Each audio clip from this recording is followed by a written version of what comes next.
खोर्धा जिला टांगी थाना नरमानवी ग्रामर युव चाषी विश्वनाथ जेना बयस 42 वर्ष जय मंगलपुर ग्रामर स्कूटी परिबा धरी आसुथिले चांदपुर हाटकू परिबा बिक्री करिबा बिक्री होइथिले परिवार प्रतिपोषण करिथांते हेले बाटरे 16 नंबर जातीय राजपथर चंडेश्वर पेट्रोल पंप निकटरे परिबा बोझे स्कूटी को पिटिला द्रुतगामी कार। स्कूटी को पछपटू कार पिटिबारु प्राय 100 मीटर पर्यंत स्कूटी को खोसारी देथिला।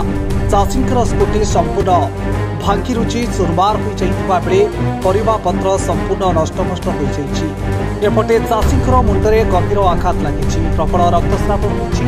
स्थानीय लोके चाषी को उद्धार करी टांगी गोष्ठी स्वास्थ्य केन्द्र में भर्ती करिसेंति। चिकित्सा पर अधिक चिकित्सा पई युव चाषी को टांगी गोष्ठी स्वास्थ्य केन्द्र भुवनेश्वर को स्थानांतर करा जायछि। स्थानीय लोके क्षतिपूर्ण दाबी करी कार को अटकाई पुलिस को हस्तांतर करिसेंति। पुलिस कार सह चालक को अटक रखी अधिक तदंत करुछि। खोर्धारू सुधीर कुमार बेरांक रिपोर्ट फोकस प्लस।